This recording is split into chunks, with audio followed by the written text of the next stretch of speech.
PSST, pray, stay home, save life. And then po, reminder sa bureaucracy, yung T, take home package. Hinihintay na po ng ating kababayan na ma-deliver po natin yung 5 to 8,000 per household for the 18 million Filipino families.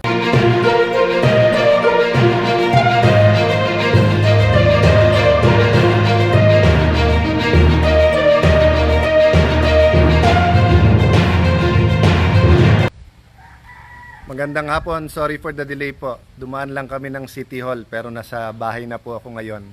Yan po ang gate namin at sa labas noon. Open air kaya wala po akong mask at ako lang nandito. So I want to conclude, di ba yung biblical principle, kung ano ang ating itatanim, yun din po ang ating aanihin, di ba?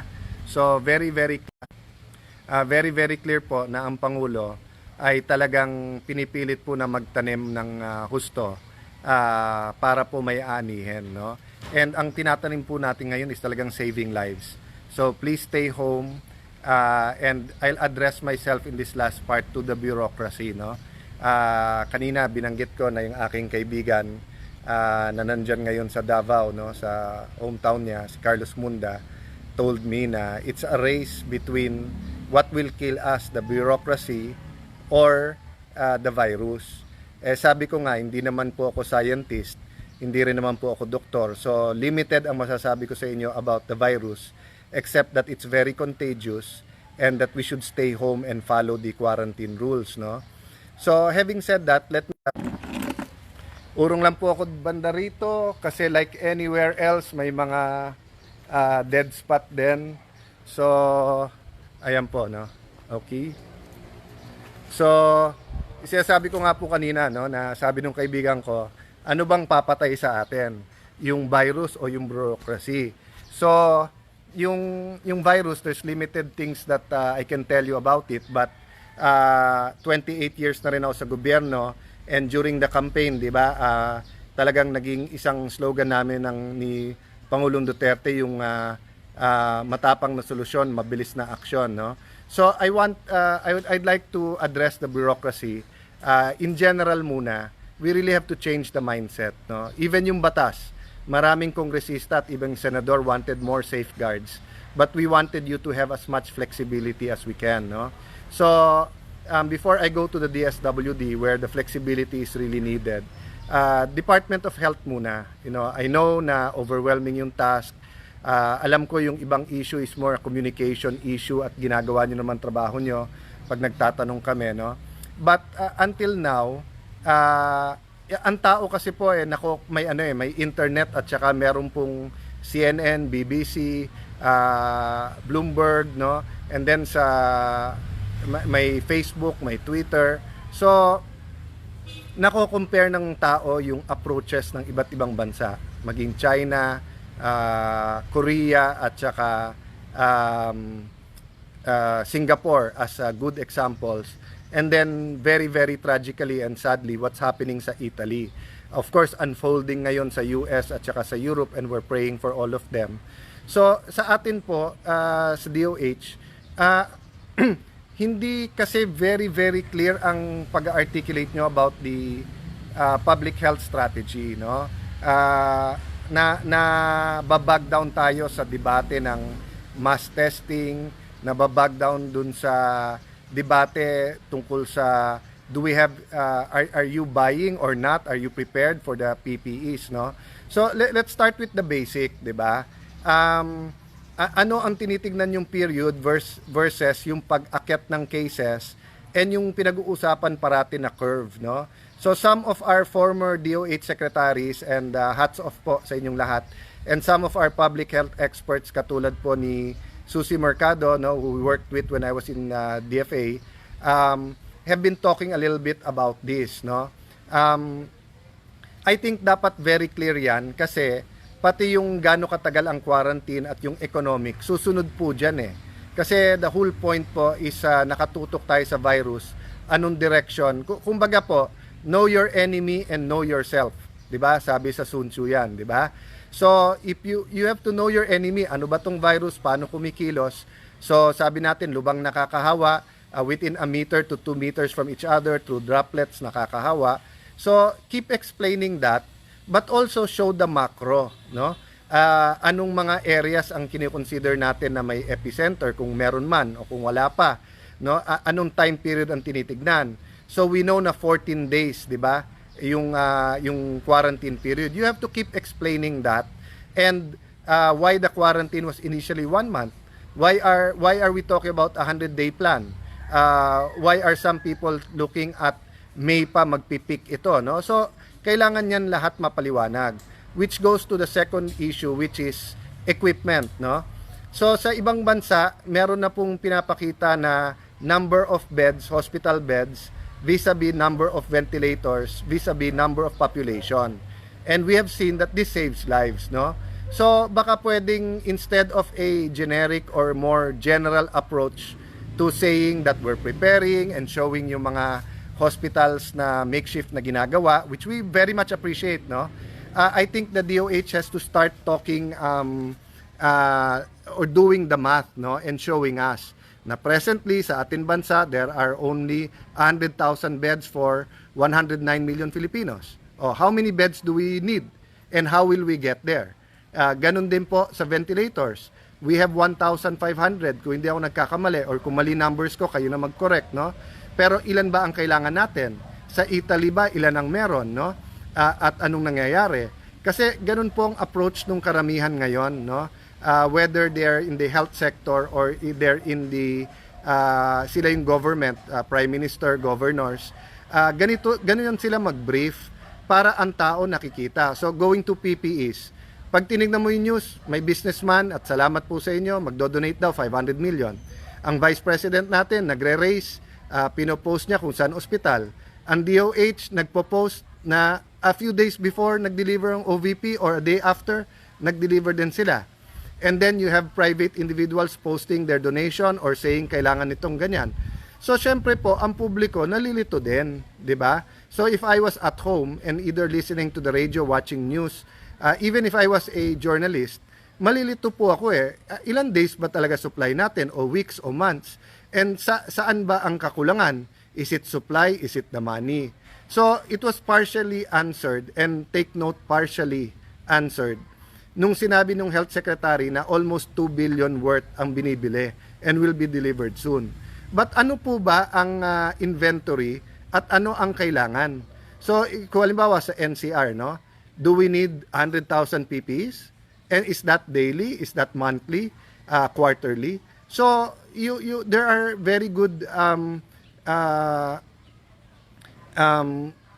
mga how do I put it, examples or pegs, no, kung paano nagbre-brief, and one of them na pinaabot ko na yan kay Secretary Duque, sa aking pong kaibigan, sa Chief Implementer, kay Secretary dating AFP Chief of Staff Galvez, no, that Governor Como is a good example, no, na very very factual, at sasabihin niya pag opinion niya ito, no. So sasabihin niya fact, ito ang number nung ating number of ventilators na meron. Ito ang projection, ito ang facts, ito ang percentage na ma-hospitalize, ito ang kailangan ng intensive care. Tapos he goes on to describe na it's not just buying ventilators, it's having the ICU and the personnel to man that. Kasi baka akala nung iba, it's simply just buying the ventilators. So let me stop there because I know, no, na you're trying your best and araw-araw kayo nagbre-brief, but life or death situation, we're asking people to stay home. So we have to treat them like a board of directors. Sa ngayon po, we have 109 million board of directors, and all of them deserve the proper briefing and the proper numbers para malaman natin. Siguro iniisip nung iba, baka hindi binibigay yung numbers kasi staggering o mapapahiya ang gobyerno. We owe it to our people to be honest, to be frank, di ba? So, yung lahat ng tao ngayon may social media. Kaya kung sasabihin natin isang ospital na to, kahapon lang nag-deliver kami. Pero yung dineliver pala natin pang isang araw lang, natural, on the next day, they'll be on social media again, no? In the US nga, in some hospitals, nagrarally na sa harap na naka-social distancing, naka-protective gear, pero may mga hawak na mga kartulina o plake ang health workers, no, saying to provide.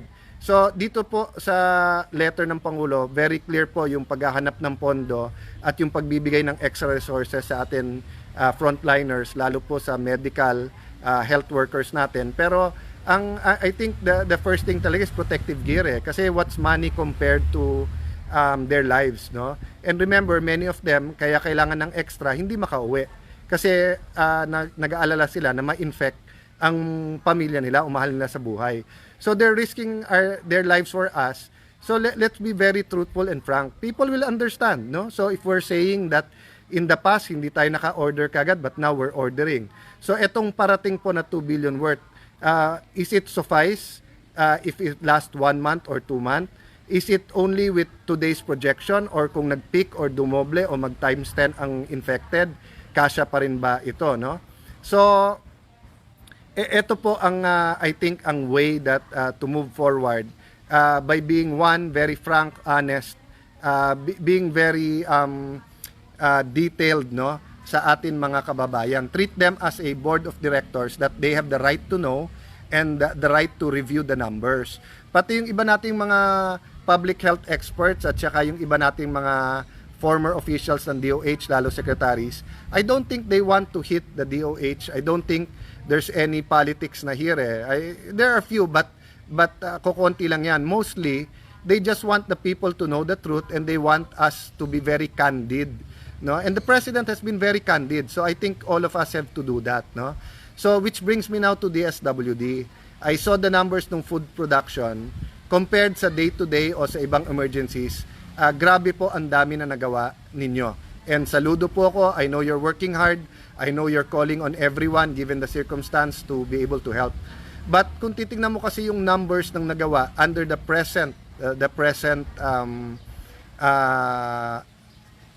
enhanced quarantine, wala pang 15 barangay ang mga na-produce natin, no? I mean, kung if we are assigned 10-15 barangays in Metro Manila, hindi natin mapupunuan silang lahat, no? So that's where I say that the creativity, the funds, working out of the box, being open, no, to decentralizing, to delegating comes into action, no? I'm sure many of the LGUs, I asked my brother Mayor Lino, kung sakaling hirap na ang NROC, no, National Resource Operation Center ng DSWD, willing ba kayo na goods na ang ipadala sa inyo, kayo na mag-repack? Sabi niya, well, makakadagdag sa burden, pero kung yan ang makakatulong, pwede. So, yung mga taga-NROC at kung kanino man under to na ASEC at USEC, you know, we're not criticizing you. We know you're doing a good job, except that overwhelming nga yung demand. Hindi natin pinag-uusapan dito yung supply ninyo per se o yung performance nyo. Under normal circumstance, very, very, very good o outstanding yung performance nyo. Pero under the present circumstance, kung ang gagawin natin metric, di ba? So meaning, in ordinary days, kung ang kailangan mo lang i-produce 5,000 food packs, ang na-produce nyo 10,000, 200% kayo, saludo na. Pero nowadays, kung kailangan mo ng 1 million food packs, and you're only producing 60,000, natural, makikita nyo kung bakit angsi ang mga tao, pati mga public officials, no? So that's what I want to inject to this report, no? Nakita ko po, hindi po masyado nag-elaborate on the public health side, and I think the DOH should do it, no? In a manner that's very well understood, very simple, but very candid, no? I know you have a daily news briefing, di ba? But as I said, take your time. Briefing nyo naman yan, hindi briefing ng media yan. Yung media magtatanong sa inyo dun sa nakakalito or dun sa mga anggulo na gusto nila. Pero gamitin nyo yung time to explain very much to us, no? Why stay at home? Why social distancing? Nasaan ang PPEs? Gaano tatagal yung supply na yan? Anong ginagawa nyo to source it? Are you asking local companies not to export anymore and to use it here? 'Di ba? So yung why is very important in all of this, no? And let me tell you, DOLE, DSWD and Department of Agriculture, you have our support po. That's why when we call, we try na hindi init ng ulo, kung hindi ang una namin tanong, how can we help? But you have to be open, no, to the suggestions and how to help. So dito na lang po, tignan nyo yung comments, no? Yung may nag-comment dito, ang tagal nung camp, may nag-comment dito, dami nagko-comment dito, not only all around Metro Manila and the Philippines, even sa amin sariling syudad na mga hindi pa po nabibigyan ng relief goods, no? So I'd like to end po this part, no, and this series of Facebook Live today about the report of the executive branch to an appeal, no, to the bureaucracy. Let's have a communication strategy kung saan very clear at always explaining why, but let's have templates para it's easy to repeat. Ako mismo gusto kong tumulong sa DOH pero mahirap i-repeat lang yung sinasabi nyo. Sabihin nyo 2 billion yung worth na dumating, pero kung nasa all over social media kulang, di ba? So ganun din po sa team na magdi-deliver ng 5 to 8,000. We're testing our models dito sa syudad namin. We want to help, di ba? But unless you give us more information or you give us a very detailed way of how mangyayari ito, ma-overtake tayo nung nung questions or certain ideological agendas of some people, no? So, you know, there's so much that we can learn from ourselves, society. Sabi ko kanina, di ba, isang katawan lang tayo, sakit ng kalingkingan, sakit ng buong katawan. So let me reiterate what I told you a few weeks ago. Yes, social distancing, pero physical po yan. Kasi yung sakit po ay physical, no? Yung sakit po ay physical. So, meaning it exists in the physical world. Katawan po natin ang nagkakasakit, kaya social distancing. But our mind, our soul, our emotions, pagiging pamilya natin, kailangan ng social cohesion. So wala po nagsabing 6 meters apart po tayo in terms of spirit, in terms of prayer, in terms of helping each other. So may I appeal, no, to the employers and to the businessmen and to every single citizen. Naalala nyo po, minsan nagtatawanan tayo lalo pa nag-abroad kasi sabi na, sa Pilipino, ang kapatid ng pamangkin ng misis, ng kumpare, ng lola mo ay kamag-anak mo. So we believe in extended family, but we have to extend further, no? I asked this also of my brother and sister-in-law who's in business. Kahit malugi kayo, kaya nyo bang sweldohan pa rin yung empleyado nyo? Not everyone can do that, but those sa kaya, di ba? We all have to do our part. You know, this is not like a switch. There won't be a switch na suddenly wala na yung virus, suddenly back to normal. No, there will be a new normal. And it might come slowly. The economy might bounce back right away, but the way we know life will change, you know? And I think there are lessons there. The Lord God is teaching us, humbling us.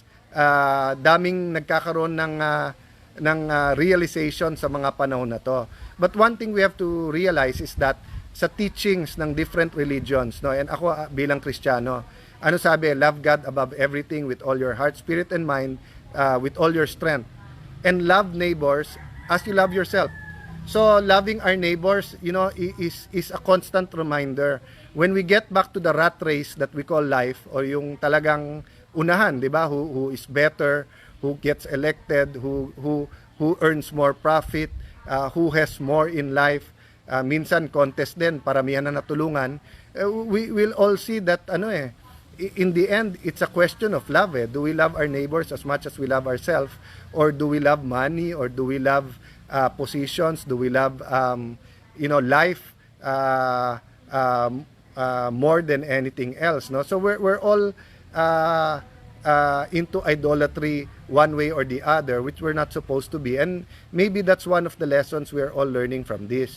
So sana po yung social cohesion pumasok dito. Well, you see it all over Facebook naman, no? Pasensya na po yung mga mahilig mag-IG dyan, mag-Twitter. Mas ma-Facebook po talaga ako, no? Kasi mas nakakapag-communicate ako directly with people who care to watch or listen or read on my page, no? Which is your page. Sa atin po to. We should really show that ang mga Pilipino, one family. So let me end there and wish you a good week.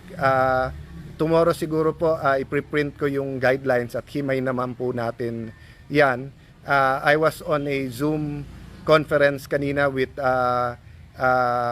Deputy Speaker El Rey and Chairman Appropriations Congressman Yap. I have to call our Majority Leader Congressman Romualdez, who's really a big help at siya talaga taong bahay namin sa Kongreso.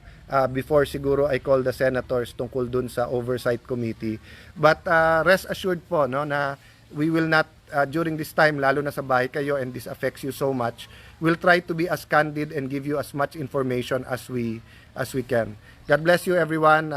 Take care of your family. Stay safe po. Stay at home. Save lives. And don't forget to pray. No? So, PSST, pray, stay home, save life. And then po, reminder sa bureaucracy, yung T, take home package. Hinihintay na po ng ating kababayan na ma-deliver po natin yung 5,000 to 8,000 per household for the 18 million Filipino families. Again po, sa kabinete, kay Executive Secretary Miguel Diaz, Senator Bongo, and of course sa mahal nating Pangulo, maraming salamat sa inyo, sa lahat ng ating mga mayors, kapitan, governors. Salamat at siyempre po sa ating frontliners sa mga ospital, health centers, mga public health advocates, doctors. God bless you po. We're praying for you.